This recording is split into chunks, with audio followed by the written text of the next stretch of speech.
नमस्कार विश्वम्बर, मुझे आपकी ईर्ष्या होती है क्योंकि आपको बहादुरी का एक बिरुद मिला आपके ऊपर हल्ला करने पर, और हर विचारों के लड़वैयों के लिए वो बहुत एक बड़ा प्रमाण पत्र है।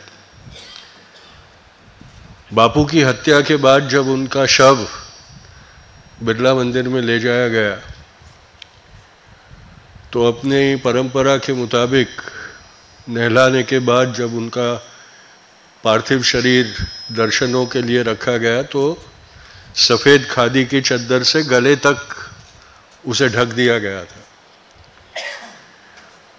जब बापू के सबसे छोटे बेटे देवदास गांधी बिरला हाउस पहुँचे और अपने पिता का शव देखा उन्होंने, तो उन्होंने वो चद्दर हटाकर कमर तक नीचे उतार दी और कहा कि ये जो 3 घाव बापू की छाती पे है वो उनकी वीरता के तमके है और दुनिया ने इसको देखकर उससे प्रेरणा लेनी चाहिए। तुम पे जो हल्ला हुआ है वो हम सब के लिए एक प्रेरणा बनना चाहिए, और तुम जो काम करते हो उसके लिए तुम्हारा बहुत बहुत अभिनंदन। लेकिन हम जो है, हमने शर्मिंदा होना बहुत जरूरी है। हम इतने कमजोर क्यों बन गए कि इन हैवानों को इतनी हिम्मत क्यों बढ़ गई है कि वो ये समझ सके कि वो हम पर हमला करके हमारा मनोबल तोड़ सकते हैं। क्या हो गया डॉक्टर साहब को पूछता हूं मैं, उनको याद होगा एक जमाना था इस मुल्क में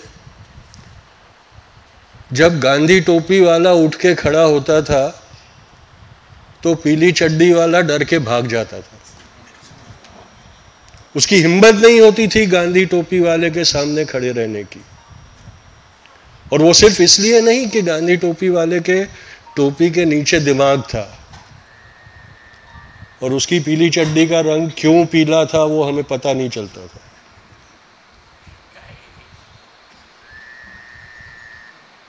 आपको मेरी भाषा पसंद नहीं आएगी शायद, पर मैं वो चिकना चुपटा बोलने वाला नहीं हूं।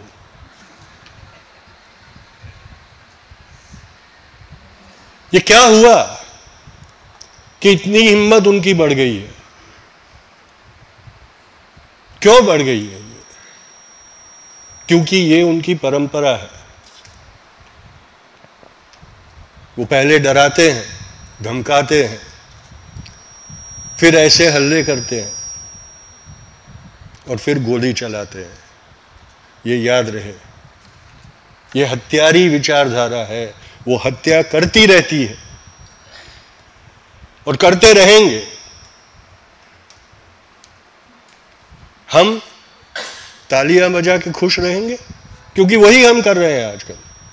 मैं देखता हूं कि हम जाते हैं सभाओं में, बहुत शानदार विचारों की आपले होती है, ताली बजा के हम घर चले जाते हैं और दूसरी वारदात का इंतजार करते हैं कि जब जाके फिर से हम एक सभा करें और फिर से ताली बजा के खुश होकर वापस आ जाए। और वो लोग निरंतर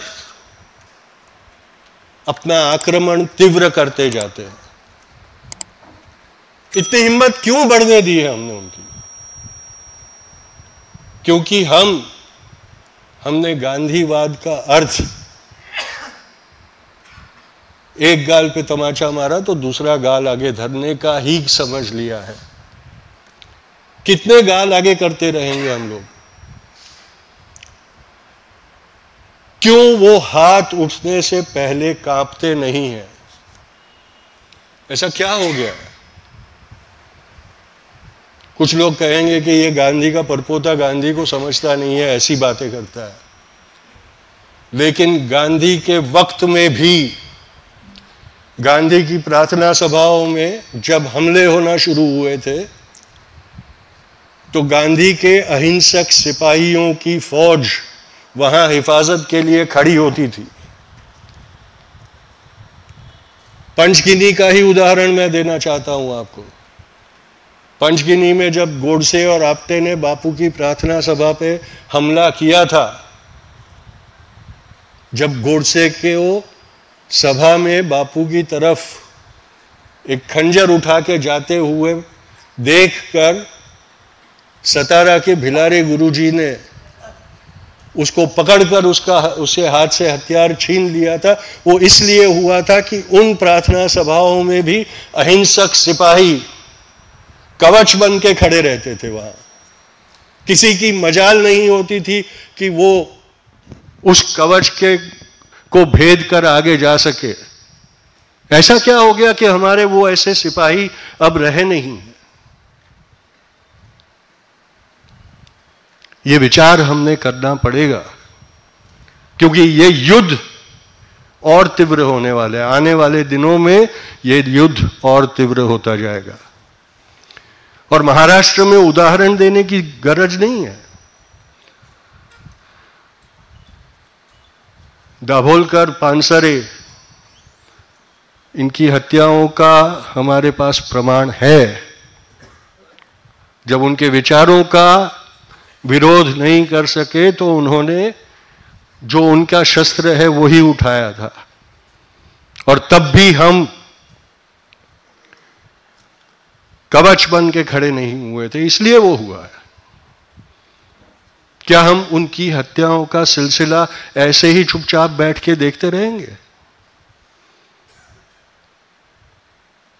अब वैसे अहिंसक सिपाही खड़े करने पड़ेंगे, शांति सेना ऐसी खड़ी करने पड़ेगी कि इन संघियों के पसीने छूट जाए। मैं मारने की बात नहीं करता हूं, मैं हिंसा की बात नहीं कर रहा हूं, लेकिन अहिंसा की ताकत दिखानी पड़ेगी, अहिंसा की शक्ति दिखानी पड़ेगी। विश्वंभर भले हिंदू रहे,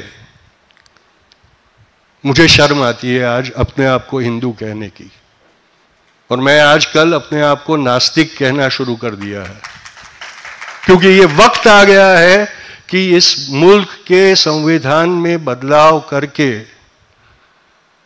इसे सेक्युलर में से एथिस्ट नेशन डिक्लेयर करना होगा, अगर ये जातिवादी और धर्मांधता को हराना है हमें तो। क्योंकि ये धर्म का सार्वजनिक प्रदर्शन ही ये सब व्याधि की मूल है।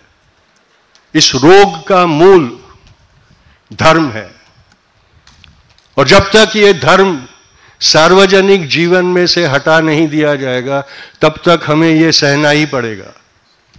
ये सारी चीजों पर अब विचार करने का वक्त नहीं रहा है, अब इसे हमने हमारे आचरण में दिखाना पड़ेगा। ये लोग बहुत ही समझ के एक व्यू रचना से काम करते आए हैं। पूना में सन 34 से बापू की हत्या के प्रयास शुरू हुए थे। सन 34 में पूना में ही बापू जिस गाड़ी में आ रहे थे उसके ऊपर हथगोला फेंका गया था।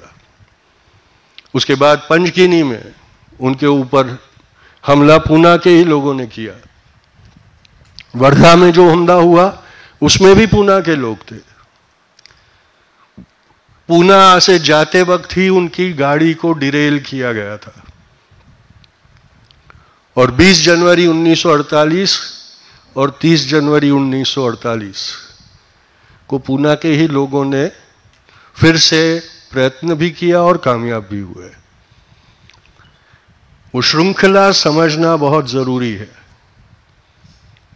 उसकी शुरुआत 47 से शुरुआत की गई थी।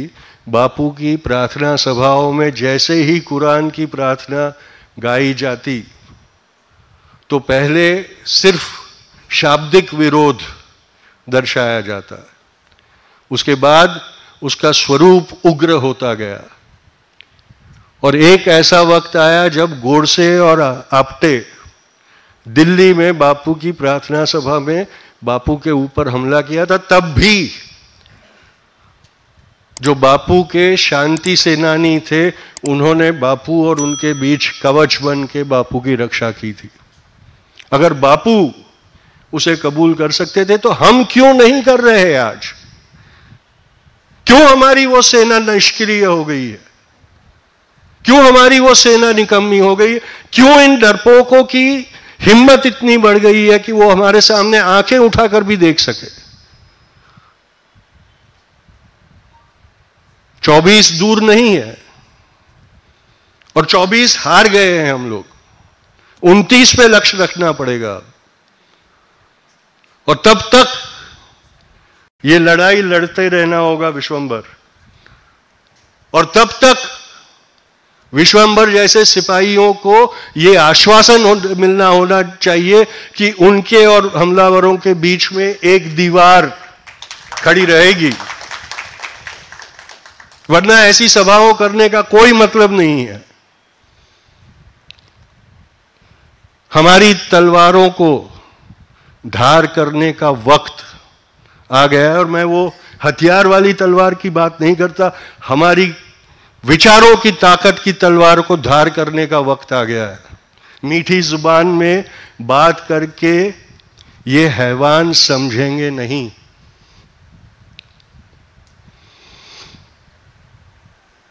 हमें उनको तीसरी आंख दिखाना होगा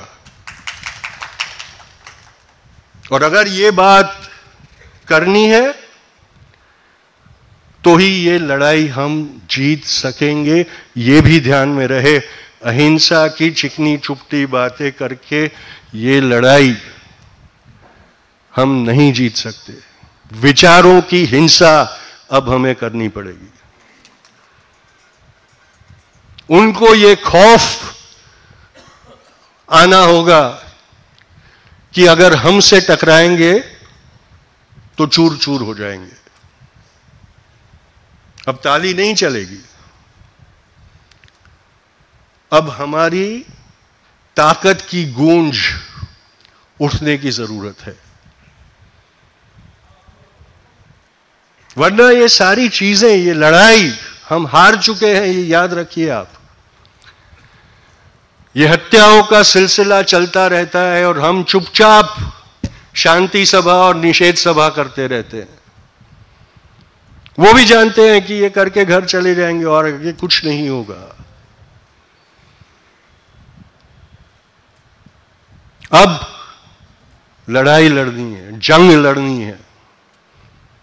इस मुल्क को बचाना है तो खून बहाना होगा, अपना खून बहाना होगा, अपनी कुर्बानी देनी होगी।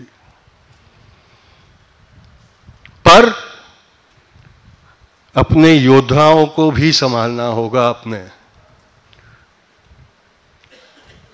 हमारी छातियां मजबूत है लेकिन उनकी गोलियां भी कम नहीं है, ये याद रहे।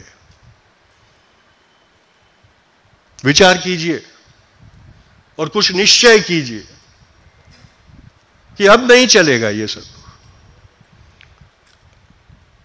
आजादी के बाद पहले जो 4 दशक थे तब तक इन पीली चड्डियों की हिम्मत नहीं होती थी कि सार्वजनिक जगह पे आके अपनी सभा भी कर सके वो लोग।